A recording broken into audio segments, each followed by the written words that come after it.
Here is the complete script translated into English with no headings or added text. Riss Pedro Hawkins. Hawkins pressed the hammer against the rusty nail and drove it into the old fence wood.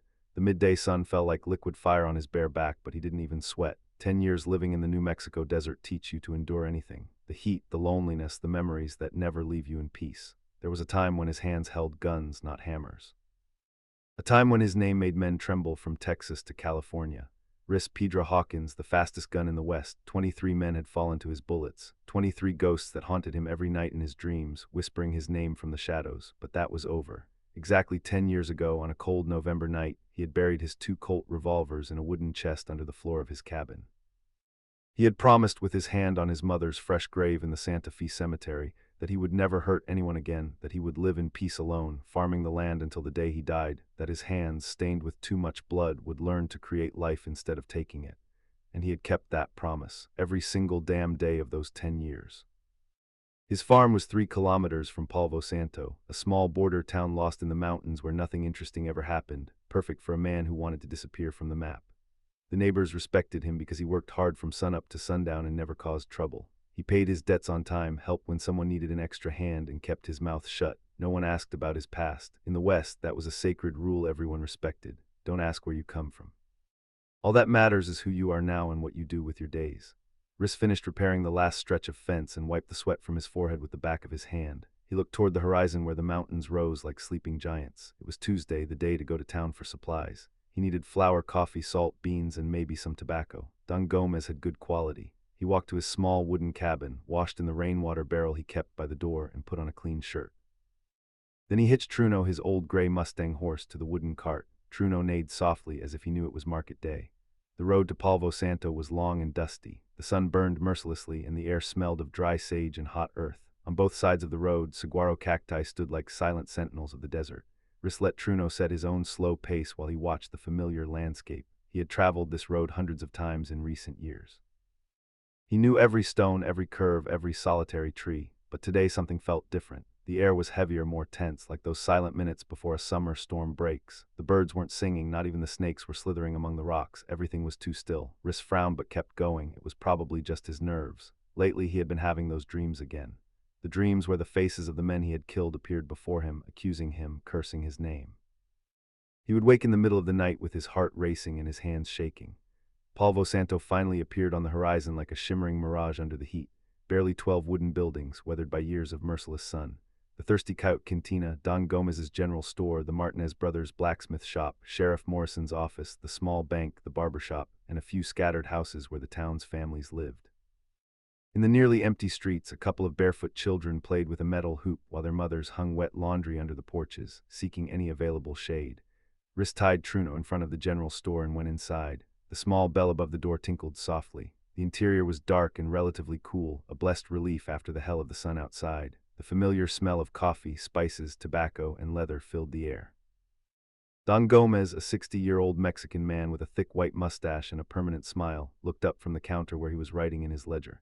"Good morning, Senor Hawkins. What a pleasure to see you. How is the harvest this year?" "Good, Don Gomez. The corn is growing strong." "Excellent, excellent. The usual then." "Yes, please. Flour, coffee, salt, beans, and if you have fresh tobacco." "Arrived just yesterday from Santa Fe. The best in the whole region, I assure you. My cousin brings it directly from the southern plantations. Try it, you won't regret it." While Don Gomez carefully packed the provisions into cloth bags, Riss walked to the dusty window facing the main street. His trained eyes automatically scanned the town. A habit he had never lost from his gunfighter days. Always know who is where, always have an escape route, always be prepared. And then he saw her. A woman was walking down the middle of the dusty street, moving with slow but determined steps. But she was unlike any woman he had seen before in Polvo Santo. She didn't wear a long cotton dress or a delicate lace bonnet. She didn't walk with those small, demure steps that society demanded of decent women. This woman was completely different. She wore worn leather pants that reached her ankles, a cream-colored cotton shirt torn at the left shoulder, and she walked completely barefoot, as if the burning desert earth didn't burn her feet. A beaded belt circled her slender waist. Her skin was the color of bronze polished by 1,000 suns. Her hair, black as obsidian, fell wild and free to the middle of her back, decorated with small eagle feathers and turquoise beads that sparkled in the sun. On her back she carried a bow of perfectly curved juniper wood and a leather quiver full of arrows with stone tips. Her bare arms showed defined muscles, the arms of someone who had lived every day of her life fighting to survive. But it was her eyes that completely captured Riss's attention. Even from a distance, through the dirty window glass, he could see that her eyes were extraordinary, dark as midnight but full of an inner fire that seemed to burn with the intensity of 1,000 storms. They were eyes that had seen too much pain, too much loss, but refused to surrender. The eyes of a warrior. She was Apache, no doubt about it at all. Riss's heart, which had remained asleep and nearly dead for 10 long years, lurched strangely in his chest. It wasn't fear, it wasn't surprise, it was something completely different, something he hadn't felt in so long he had almost forgotten it, something dangerous and beautiful. At the same moment, the woman stopped exactly in the middle of the dusty street and slowly turned her head. Her dark eyes locked directly onto the store window, directly onto Riss. For a second that seemed to last an eternity, time itself stopped. The whole world fell into absolute silence. There was no wind, no voices, nothing except those two pairs of eyes meeting through the glass in the distance. And in that precise moment, Riss Pedro Hawkins knew with terrible certainty that his quiet life, his decade of carefully constructed peace, had come to an end. The woman took a staggering step forward, and Riss saw then what he hadn't noticed before. A dark, wet stain spread across her entire left side, soaking the fabric of her torn shirt.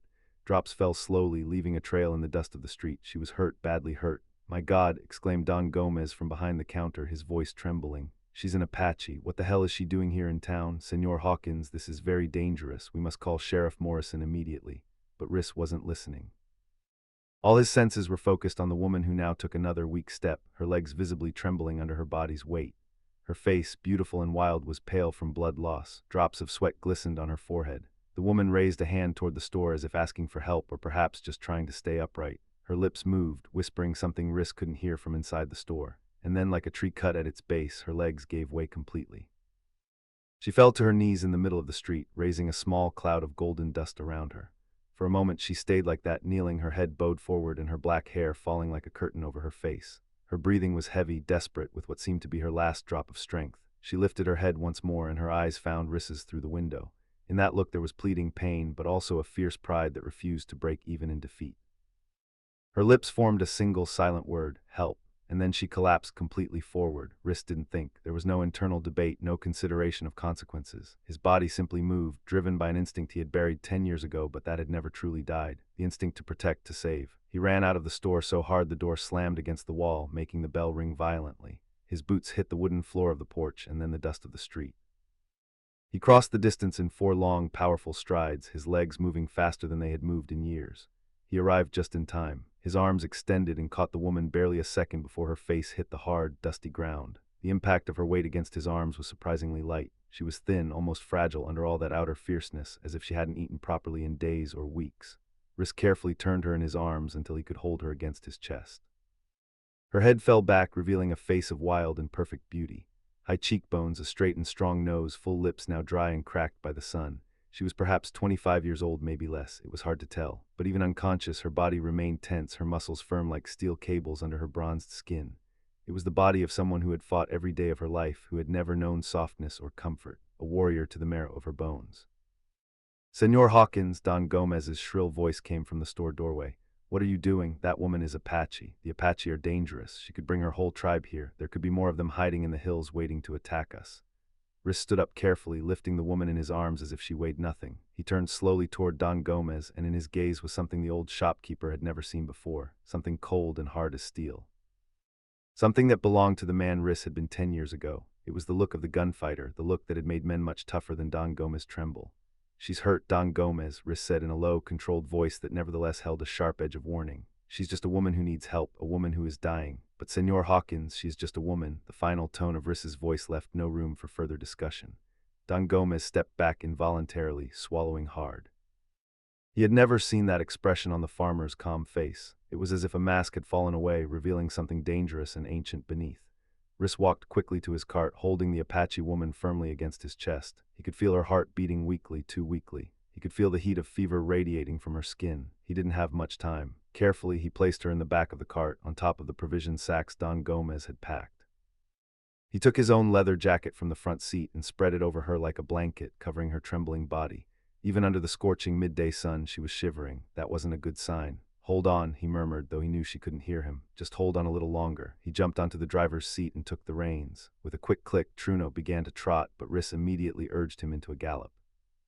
The cart jolted violently over the uneven road, but there was no time to worry about comfort. Every minute counted. As he sped away from Polvo Santo, Riss could feel eyes boring into his back. House windows opened one by one, curtains moved. Curious, worried, and some clearly frightened faces appeared in every building. He saw Sheriff Morrison run out of his office, hat in hand, brow deeply furrowed. The old sheriff raised a hand, shouting something Riss couldn't hear over the noise of Truno's hooves pounding the earth.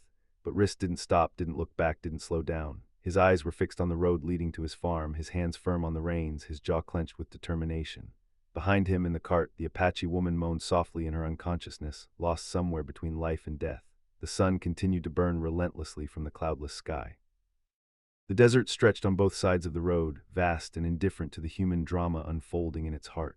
The saguaro cacti stood like silent witnesses. A hawk cried out from somewhere high above, its call echoing lonely in the hot air. And as the cart flew down the dusty road toward its destination, something deep inside Riss began to awaken. Something that had slept for a decade, something he had promised never to awaken again, because he knew, with a certainty as clear as the blue sky above him, that the chest buried under the floor of his cabin would not remain closed much longer. The peace was over. The past had returned, and the man who had been Riss Pedro Hawkins, the fastest gun in the West, was beginning to wake from his long sleep. The cart finally stopped in front of Riss's cabin, raising a cloud of golden dust. Truno snorted hard, his gray coat shining with sweat after the wild gallop under the relentless sun. Riss jumped from the seat before the wheels had completely stopped turning. He ran to the back and looked at the woman. She was still unconscious. Her breathing was barely a weak whisper. The stain on her side had spread, now soaking his jacket as well. There was no time to lose. With quick but careful movements, he lifted her in his arms and walked to the cabin. He kicked the door with his foot and entered the cool, dark interior of his home. The contrast with the outside heat was immediate and blessed. Riss placed her gently on his own bed, the only bed in the small one-room cabin. It was a simple wooden bed with a straw-stuffed mattress and wool blankets, but it was clean and comfortable. No one else had ever been in that bed except him. He ran to his small pantry and took out everything he needed. Clean rags, his bottle of whiskey for disinfecting, needle and thread, water from the barrel by the door. His hands moved with an efficiency he hadn't shown in years, every motion precise and without waste. He returned to the bed and carefully began to cut the woman's blood-soaked shirt with his hunting knife. The fabric parted easily, revealing the wound in her left side. Riss let out a sigh of relief. It was a bullet wound. Yes, but the bullet had passed cleanly through. It wasn't lodged inside. That was good, very good. He poured whiskey over a clean rag and began to clean the wound. The woman shuddered even in her unconsciousness, moaning softly. Riss worked with firm but gentle hands, cleaning every centimeter of the wound, ensuring no dirt remained that could cause infection. "I'm sorry," he murmured as he worked, though he knew she couldn't hear him. "I know it hurts, but I have to do this." When the wound was clean, he threaded the needle with strong thread and began to stitch. His stitches were even and sure. He had sewn many wounds in his gunfighter days, on others and on himself. It was a skill you never forgot, like riding a horse or firing a gun. He finished stitching both sides of the wound where the bullet had entered and exited. Then he bandaged her entire torso with long strips of clean cloth, making sure the bandage was tight, but not so tight as to hinder her breathing.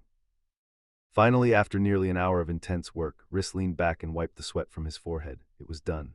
Now only waiting remained and praying there was no infection, that the fever wouldn't get worse, that she would be strong enough to survive. He covered her with a blanket up to her neck and then sat in the only wooden chair beside the bed, watching her. In the soft light coming through the window, he could see her face more clearly than before. She was beautiful, not in the delicate, refined way society considered beautiful. Her beauty was wild, strong, natural like the mountains or the rivers. There were small scars on her forehead and cheeks, marks of a life lived under the open sky, fighting, surviving. Each scar told a story. Riss found himself studying every detail of her face. The curve of her dark eyebrows, the long lashes resting on her cheeks, the shape of her lips, the soft pulse in her neck that told him she was still alive, still fighting. And he felt something in his chest, something warm and strange he hadn't felt in so long. Not since before he became a gunfighter, from the days of his youth when he still believed in things like love and kindness. The hours passed. The sun moved slowly across the sky, changing the angle of the light coming through the window. Riss stayed in his chair, wetting a rag in fresh water and placing it on her forehead to lower the fever. He gave her small sips of water when she moaned with thirst in her sleep. He changed the bandage when he saw spots seeping through. It was nearly sunset when she finally opened her eyes. Her eyes were the first thing that moved. Those long lashes trembled once, twice, and then slowly opened. Her dark eyes, confused at first, looked unfocused at the wooden ceiling of the cabin. Riss leaned forward in his chair, holding his breath. "Easy," he said softly in Spanish, his voice barely a whisper. "You're safe. No one is going to hurt you here." Her eyes snapped quickly to him, and in an instant all the confusion disappeared, replaced by total alertness. She tried to sit up abruptly, but the pain in her side made her fall back onto the pillow with a strangled cry. "Don't move."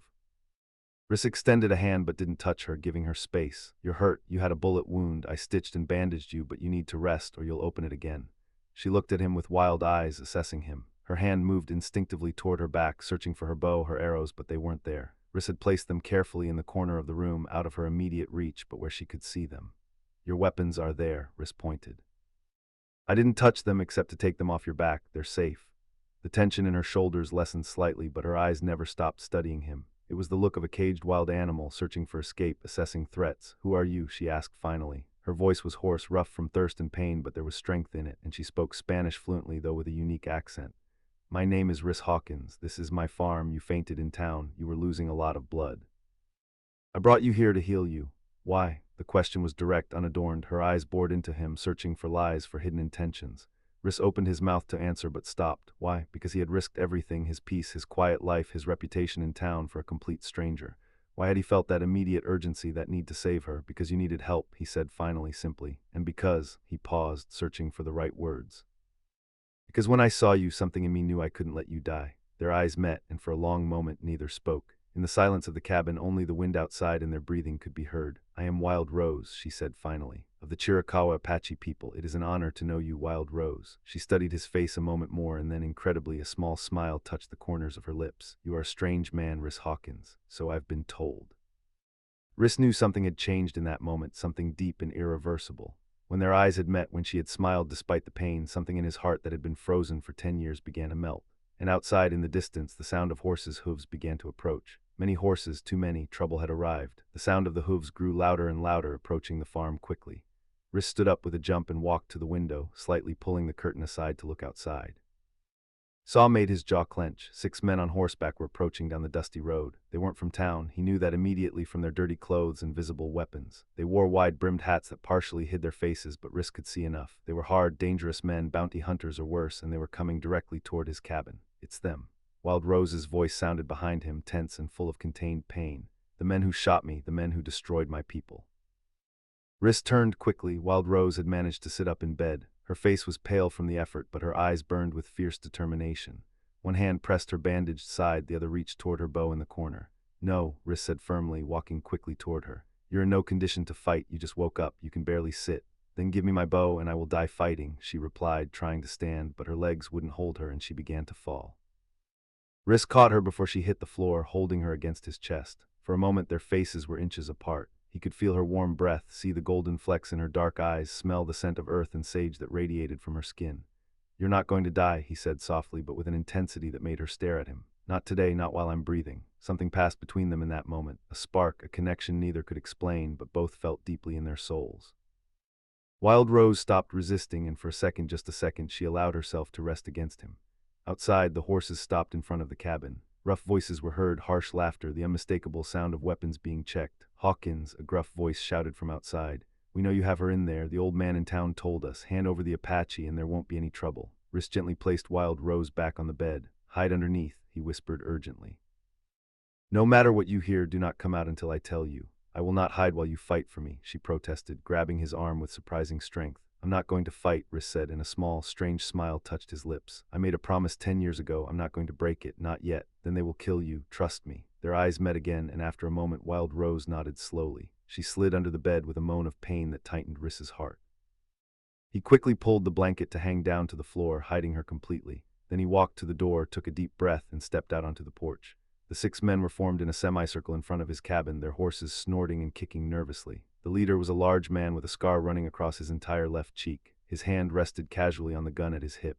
Senor Hawkins, the man said with a smile that didn't reach his cold eyes. My name is Cutter. We're looking for a wounded Apache, a woman who belongs to us. No one belongs to anyone, Riss replied in a calm voice, and there's no woman here, just me. Cutter laughed, and his men imitated him like seals. Come on, the old man in town said you tore out of there with her in your cart. You think we're stupid. I'm just telling the truth, there's no one here but me. Then you won't mind if we take a look inside, will you? Cutter began to dismount. I would mind. Riss's voice grew harder, colder. This is my property, my home, and you're not going inside. The 6 men tensed, hands moving toward weapons. The air itself seemed to grow heavier, more dangerous. It was that moment before violence, that suspended second where everything could explode. Listen, friend, Cutter said, his voice now with a threatening edge. We don't want trouble with you, we just want the Indian. We were paid good money to bring her back dead or alive, it doesn't matter. So you can hand her over voluntarily, or we can take her by force. And believe me, if you choose the second option, you're not going to like how this ends for you." Riss didn't move. He didn't back up an inch. His eyes slowly swept over each of the 6 men, assessing them with the experience of someone who had been in countless confrontations. He saw their postures, their weapons, their weaknesses. The old gunfighter in him awakened completely for the first time in 10 years, and he knew exactly how many seconds it would take to draw, aim, and fire. He knew exactly in what order they would fall if he took his revolvers from the chest. First Cutter, then the man to his right who already had his finger near the trigger then. But no, not yet, he had made a promise. "The answer is no," Riss said simply. "Now I'm going to ask you once to leave my property." "Or what?" Cutter sneered. "What are you going to do, farmer? You're not even wearing a gun. I don't need a gun to know you're making a mistake. You're the only one making a mistake here." Cutter nodded his head, and 2 of his men began to walk toward the cabin, circling Riss on both sides. Riss stood firm on the porch, blocking the door with his body. One of the men, a scrawny guy with rotten teeth, laughed. "Move, old man. We don't want to hurt you, but we will if we have to." "Then you're going to have to," Riss replied, "because I'm not moving." The scrawny man reached out to push Riss, but before he could touch him, Riss moved. It was a motion so fast that almost no one saw it. He grabbed the man's wrist, twisted it with expert precision, and in a second the guy was on his knees screaming in pain. "Let him go," shouted Cutter, drawing his pistol. But at that moment something unexpected happened. The sound of more horses came from the road, many more horses. Riss looked up and saw something he never expected to see. Sheriff Morrison came galloping toward the farm, and behind him came at least 10 men from the town. Don Gomez was there. The Martinez brothers from the blacksmith shop, Dr. Chen, even the old church pastor, all armed, all with serious and determined expressions. Sheriff Morrison stopped his horse between Riss and Cutter's gang, his hand on his gun. "What's going on here?" he asked with authority. "Who are you, and what do you want in my town?" Cutter looked at the newcomers, quickly calculating the odds. 6 against 1 had become 6 against 12. The math was no longer in his favor. "We're just looking for a fugitive, Sheriff," Cutter said, slowly holstering his gun. "An Apache who stole from our boss." "I don't see any Apache here," the sheriff replied firmly. "And Senor Hawkins is a respected man in this community. If he says there's no one else here, I believe him." The sheriff looked directly at Riss as he said this last part, and Riss saw something in his eyes. Knowledge, understanding. The old sheriff knew he was lying but was choosing to believe him anyway. "Now," Morrison continued, "I'm going to ask you to leave this property in my town immediately." Cutter clenched his jaw, frustration clear on his face, but he wasn't stupid. He looked at his men, then at the townspeople, and finally nodded. "All right, Sheriff, we'll go, but this isn't over. That Apache is worth a lot of money, and we will find her eventually." "Not in my town," Morrison replied. The 6 men mounted their horses and began to ride away slowly, throwing threatening looks back. When they finally disappeared into the distance, Riss let out a sigh he didn't know he was holding. Sheriff Morrison dismounted and walked to him. "Senor Hawkins," he said in a low voice so only Riss could hear, "I don't know what's going on here, and frankly, I don't want to know. But those men are going to come back, and when they do, I won't be able to protect the 2 of you." "I know, Sheriff. Then you know what you have to do." Riss nodded slowly. Yes, he knew exactly what he had to do. That night, under a blanket of infinite stars, Riss and Wild Rose fled into the desert. The full moon shone like a silver coin in the black sky as Riss finished saddling Truno and his second mare, a beautiful brown Mustang named Luna. He worked in silence, his hands moving quickly and efficiently, packing only the essentials: water, dried food, blankets, ammunition. And finally, after 10 years, he opened the chest buried under the floor of his cabin. His 2 Colt revolvers lay there, perfectly preserved in oil, gleaming under the lamplight. Riss looked at them for a long moment, feeling the weight of what it meant to take them up again. The weight of breaking his promise, the weight of becoming again the man he had been. But when he thought of Wild Rose, of her fiery eyes, of her brave smile despite the pain, he knew there was no choice. Some promises had to be broken to keep more important commitments. He took the guns, feeling their familiar weight in his hands. He checked each one meticulously, loading them with fresh bullets, ensuring everything worked perfectly. Then he placed them on his belt, one on each side of his hip. The gunfighter had returned. When he went back into the cabin, Wild Rose was sitting on the bed, dressed in clothes Riss had found for her: work pants, a thick shirt, boots that were a little too big. Her bow and arrows were tied to her back again. Her face was still pale, but there was fierce determination in her eyes. "Are you sure you can ride?" Riss asked with concern. "Your wound is barely a day old." "I have ridden with worse wounds," she replied, standing up slowly. "And I am not going to stay here waiting for those men to return and kill you because of me. It's not your fault. All of this is my fault." Her eyes filled with sadness. "They brought war to my people. They killed our elders, our children. They took our lands, and when we tried to defend ourselves, they called us savages. They hunted us like animals." Riss walked to her and took her hands in his. They were small hands but strong, calloused by years of survival. "Listen to me carefully, Wild Rose. Nothing that happened to you or your people was your fault. The men who did that are monsters, and if I ever get the chance, I will make sure they pay for every tear they caused. She looked at him with bright eyes, and for the first time since they met, tears began to fall down her cheeks, but they were not tears of weakness. They were tears of relief, of gratitude, of something deeper that neither dared to name yet. "Why?" she whispered. "Why are you doing this for me? You don't even know me. You have given up your home, your peace, everything you built. Why?" Rhys raised a hand and gently wiped the tears from her face with his thumb. "Because when I saw you in that street, something in my heart that had been dead for 10 years came back to life. Because when I look at you, I see strength, courage, and beauty like I have never seen before. Because in one day, you have made me feel more alive than I have felt in an entire decade, Rhys. And because I believe fate put you in my path for a reason. Perhaps to save you, or perhaps so you could save me." Their faces were close now, so close they could feel each other's breath. The whole world seemed to shrink to just the two of them, to that suspended moment in time where everything was possible. Wild Rose raised a hand and softly touched Rhys's face, tracing the line of his jaw with trembling fingers. "In my culture," she said softly, "when someone saves your life, your spirit becomes tied to theirs forever. Your soul becomes part of mine." "Then I suppose our souls are tied," Rhys replied with a small smile. "I suppose they are." Their gazes met and held in a moment of deep connection. Without words, without need for them, both understood that something fundamental had changed between them forever. It was more than gratitude, more than friendship. It was the recognition of two souls that had found each other in the midst of chaos and loneliness. Rhys squeezed her hand gently, and she responded with the same pressure, sealing a silent pact between them, a commitment deeper than any words could express. The moment stretched, charged with meaning and possibility. Then Truno's soft whinny outside broke the spell, reminding them of the urgency of their situation. "We have to go," Rhys said finally, though every part of him wanted to stay in that moment forever. "I know," Wild Rose replied, but her fingers lingered a second longer on his before letting go. They put out all the lights in the cabin and went out into the cool desert night air. The stars shone like diamonds scattered on black velvet. The wind blew softly, bringing the scent of sage and earth. Rhys helped Wild Rose mount Luna, making sure she was comfortable and secure despite her wound. Then he mounted Truno, taking the reins with firm hands. "Where are we going?" Wild Rose asked. "South. We'll cross the border into Mexico. I know a place in the mountains, a hidden valley where no one will find us. We can start over there, build a life." He turned in his saddle to look at her, and in his eyes was a promise stronger than any oath he had ever made. A life together. Wild Rose smiled, and it was a smile that lit up the night more than all the stars combined. "Then let us ride, Rhys Hawkins. Let us ride toward our freedom." With a gentle touch of their heels, both horses began to trot, then to gallop. The sound of hooves pounding the hard desert earth was like music, like the heartbeat of the earth itself. They left behind the farm, the cabin, the town, the whole world Rhys had known for 10 years, but he did not look back once. His eyes were fixed on the horizon, on the future, on the promise of something new and beautiful. Beside him, Wild Rose rode with the natural grace of someone born in the saddle. Her black hair flew behind her like a flag of freedom. Her face, illuminated by the moon, radiated pure joy. They rode all night, putting kilometers between them and anyone who might pursue them.